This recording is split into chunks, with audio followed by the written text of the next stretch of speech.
और जब मैं कर्तव्य की बात करता हूं तब मैं सिर्फ नागरिकों पर बोझ बनाना नहीं चाहता।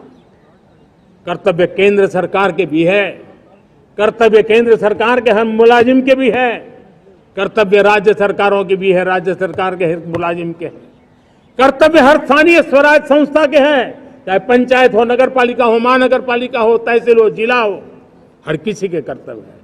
लेकिन साथ साथ 140 करोड़ देशवासियों की कर्तव्य है। अगर हम सब मिल करके अपने कर्तव्यों का निर्वाह करेंगे तो हम अपने आप औरों के अधिकारों की रक्षा करने के लिए निमित्त बनेंगे। और जब कर्तव्य का पालन होता है तब अधिकारों की रक्षा निहित होती है, उसके लिए कोई अलग से प्रयास करने की जरूरत नहीं पड़ जाती है। मैं चाहता हूं कि हमारे इस भाव को लेकर के हम चलेंगे, हमारा लोकतंत्र भी मजबूत होगा, हमारा सामर्थ्य और बढ़ेगा और हम एक नई शक्ति के साथ आगे बढ़ेंगे। मेरे प्यारे देशवासियों, हमारे देश में सुप्रीम कोर्ट ने बार बार यूनिफॉर्म सिविल कोड को लेकर जो चर्चा की है, अनेक बार आदेश दिए हैं, क्योंकि देश का एक बहुत बड़ा वर्ग मानता है और उसमें सच्चाई भी है कि जिस सिविल कोड को हम लेकर के जी रहे हैं वो सिविल कोड सचमुच में तो एक प्रकार का कम्युनल सिविल कोड है, भेदभाव करने वाला सिविल कोड है। ऐसे सिविल कोड से जब संविधान के 75 वर्ष मना रहे हैं और संविधान की भावना भी जो हमें कहती है करने के लिए, देश की सुप्रीम कोर्ट भी हमें कहती है करने के लिए, और तब जो संविधान निर्माताओं का सपना था उस सपने को पूरा करना हम सबका दायित्व है। और मैं मानता हूं इस गंभीर विषय पर देश में चर्चा हो, व्यापक चर्चा हो, हर कोई अपने विचारों को लेकर के आए और उन कानूनों को, जो कानून धर्म के आधार पर देश को बांटते, जो ऊंच नीच का कारण बन जाते हैं, ऐसे कानूनों को आधुनिक समाज में कोई स्थान नहीं हो सकता है। और इसलिए मैं तो कहूंगा अब समय की मांग है कि देश में एक सेकुलर सिविल कोड हो।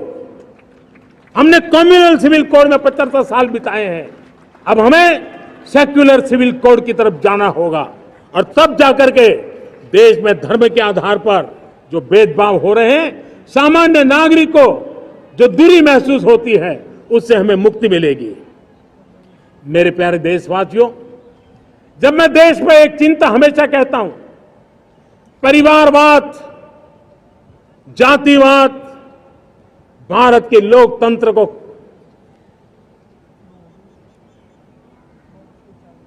बहुत नुकसान कर रहा है। देश को, लोक राजनीति को हमें परिवारवाद और जातिवाद से मुक्ति दिलानी होगी। आज मैं देख रहा हूं मेरे सामने जो नौजवान है उसमें लिखा हुआ है माय भारत, जिस संगठन का नाम है उसकी चर्चा लिखी है, यहां बहुत बढ़िया तरीके से लिखा हुआ है। माय भारत के अनेक मिशन है, एक मिशन ये भी है कि हम जल्द से जल्द देश में राजनीतिक जीवन में जनप्रतिनिधि के रूप में 1 लाख ऐसे नौजवानों को आगे लाना चाहते हैं। शुरुआत में 1 लाख नौजवानों को आगे लाना चाहते हैं जिनके परिवार में किसी का भी कोई राजनीतिक बैकग्राउंड न हो, जिसके माता पिता भाई बहन चाचा मामा मामी कभी भी राजनीति में नहीं रहे, किसी भी पीढ़ी में नहीं रहे, ऐसे होनहार नौजवानों को फ्रेश ब्लड 1 लाख, चाहे वो पंचायत में आए, चाहे नगर पालिका में आए, चाहे जिला परिषदों में आए, चाहे विधानसभा में आए, लोकसभा में आए, 1 लाख नए नौजवान, कोई भी प्रकार का पूर्व का राजनीतिक इतिहास उनके परिवार का ना हो, ऐसे फ्रेश लोग राजनीति में आए ताकि जातिवाद से मुक्ति मिले, परिवारवाद से मुक्ति मिले, लोकतंत्र को समृद्धि मिले। और जरूरी नहीं है कि एक दल में जाए, उनको जो पसंद हो उस दल में जाए, उस दल में जाकर के वो जनप्रतिनिधि बन करके आगे आए। देश तय करके चले कि आने वाले दिनों में 1 लाख ऐसे नौजवान जो परिवार राजनीति से दूर दूर का संबंध नहीं है। ऐसे फ्रेश ब्लड आएंगे तो सोच भी नहीं आएगी, सामर्थ्य भी नहीं आएगा, लोकतंत्र समृद्ध होगा। और इसलिए हमें इस दिशा में आगे होना है। और मैं चाहूंगा कि देश ने बार बार चुनाव इस देश की प्रगति में रुकावट बन रहे हैं, गतिरोध पैदा कर रहे हैं। आज कोई भी योजना को चुनाव के साथ जोड़ देना आसान हो गया है, क्योंकि हर 3 महीने 6 महीने कहीं न कहीं चुनाव चल रहा है। कोई भी योजना जाहिर करोगे आप तो मीडिया में देखेंगे, चुनाव आया तो फलाना हो गया, चुनाव आया तो फलाना हो गया। हर काम को चुनाव के रंग से रंग दिया गया है। और इसलिए देश में व्यापक चर्चा हुई है, सभी राजनीतिक दलों ने अपने विचार रखे हैं। एक कमेटी ने बहुत बढ़िया अपना रिपोर्ट तैयार किया है। वन नेशन वन इलेक्शन के लिए देश को आगे आना होगा।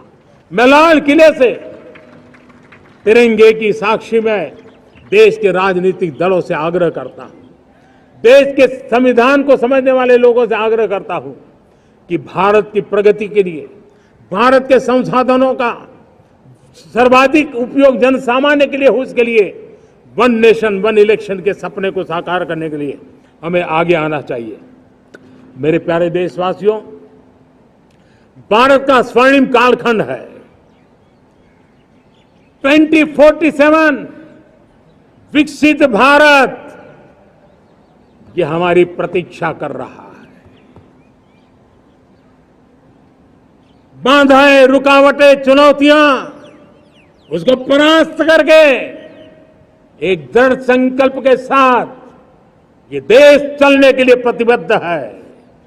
और साथियों, मैं साफ देख रहा हूं, मेरे विचारों में कोई झिझक नहीं है, मेरे सपनों के सामने कोई पर्दा नहीं है। मैं साफ साफ देख सकता हूं कि यह देश 140 करोड़ देशवासियों के परिश्रम से, हमारे पूर्वजों का खून हमारी रगों में है। अगर वो 40 करोड़ लोग आजादी के सपनों को पूर्ण कर सकते हैं तो 140 करोड़ देशवासी समृद्ध भारत के सपने को साकार कर सकते हैं। 140 करोड़ देशवासी विकसित भारत के सपने को साकार कर सकते हैं।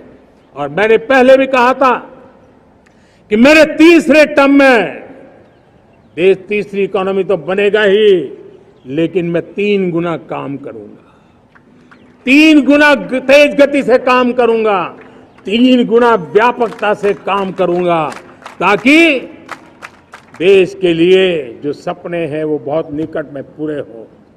मेरा हर पल देश के लिए है, मेरा हर क्षण देश के लिए है, मेरा कण कण सिर्फ और सिर्फ मां भारती के लिए है। और इसलिए 24/7 और 2047 इस प्रतिबद्धता के साथ आइए, मैं देशवासियों का आह्वान करता हूं। हमारे पूर्वजों ने जो सपने देखे थे, उन सपनों को हम संकल्प बनाए, अपने सपनों को जोड़े, अपने पुरुषार्थ को जोड़े, और 21वीं सदी जो भारत की सदी है, उस सदी में स्वर्णिम भारत बना के रहें, उसी सदी में हम विकसित भारत बना के रहें और उन सपनों को पूरा करते हुए आगे बढ़े। और स्वतंत्र भारत 75 साल की यात्रा के बाद एक नए मुकाम पर बढ़ रहा है, तब हम कोई कोर कसर न छोड़े। और मैं आपको विश्वास दिलाता हूं, आपने मुझे जो दायित्व दिया है, मैं कोई कोर कसर नहीं छोड़ूंगा। मैं मेहनत में कभी पीछे नहीं रहूंगा, मैं साहस में कभी कतराता नहीं हूं, मैं चुनौतियों से कभी टकराते से डरता नहीं हूं। क्यों? क्योंकि मैं आपके लिए जीता हूं, मैं आपके भविष्य के लिए जीता हूं, मैं आप भारत माता के उज्जवल भविष्य के लिए जी रहा हूं। और उस सपनों को पूरा करने के लिए आज राष्ट्र ध्वज के छाया में, तिरंगे की छाया में दृढ़ संकल्प के साथ हम आगे बढ़े।